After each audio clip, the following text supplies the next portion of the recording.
Hello, ladies. I apologize for being behind in my Shasani Kirtzano Sefirat Omer series. Post-Pesach and wedding preparations, plus the usual day-to-day responsibilities have really kept me more busy than usual. So with Hashem's help, I will get caught up to today's Sefirah before Shabbat comes in. So here goes. Day 5. The Sefirat Omer is Hod in Chesed. Hod is translated in English as glory or splendor. Glory has several definitions. Something that is a source of honor or fame. It's adoring praise.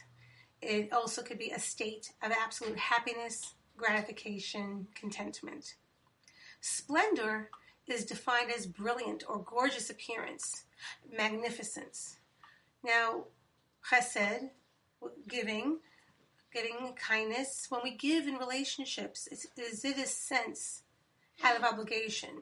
Is it a sense, there's a touch of resentment there, like, this is the last time I'm going to do this? Or is the giving from the heart with the intent of adding so much more to the relationship, to deepen the relationship, which always brings a couple happiness, gratification, and contentment?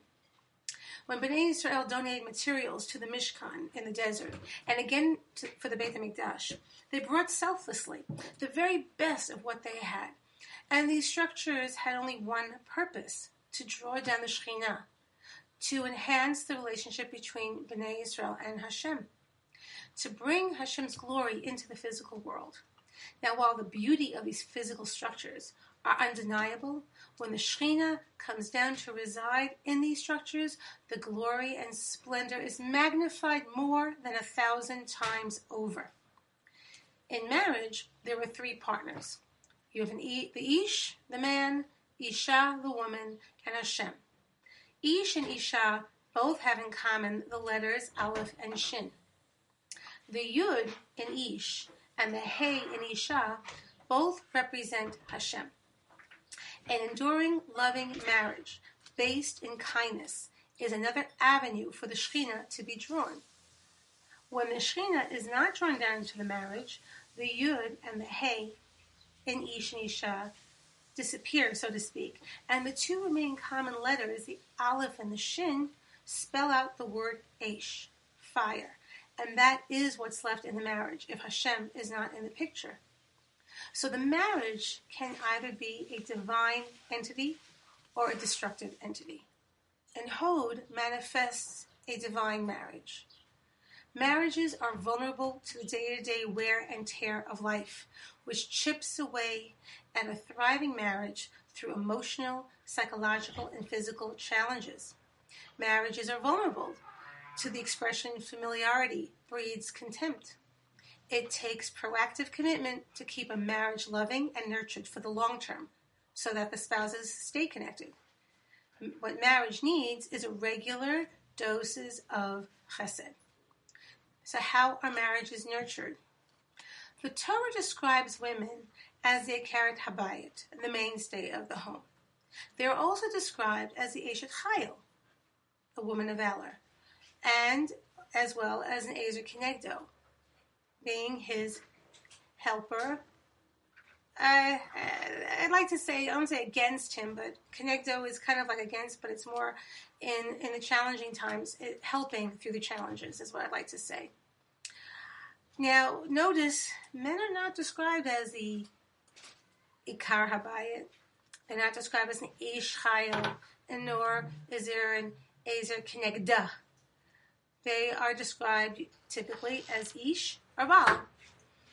And that's because male energy is hierarchical and female energy is relational. The woman has the power to set the tone in her home and in her marriage because the women are the relationship designers.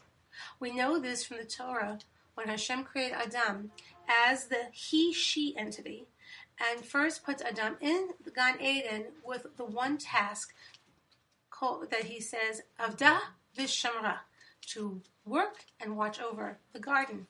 Everything that goes on in the garden, Adam must take care of. And working the land is about producing and competing.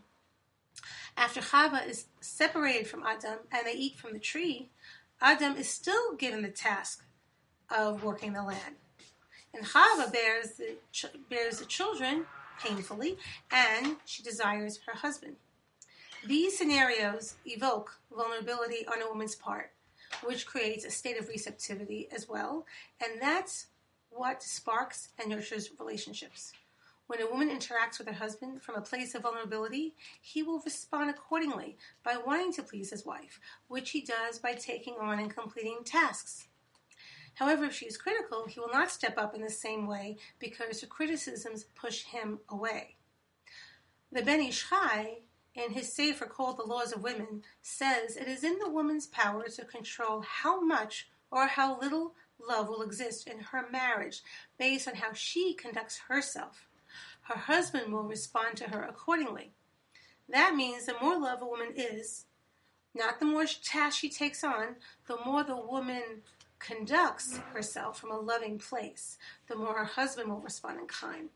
The more tired and frustrated she feels, if he cannot fix the problem, then he will keep his distance. Hashem created men and women to be exactly who they are in order to fulfill their distinct purposes in this world and achieve their tikkunim. Those tikkunim are to reach their highest spiritual selves. And our tikkunim are very different. One is not better than the other, just different and equitable in the spiritual world.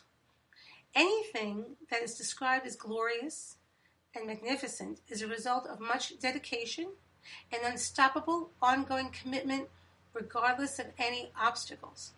Our marriage needs that level of commitment in order to draw down the Shekhinah. So the exercise for glory and kindness is, if you're holding a grudge in your heart, embrace forgiveness and reclaim your trust. By reclaiming your loving feeling for the man you chose to marry, you both deserve a glorious marriage, and that reality is truly in your power.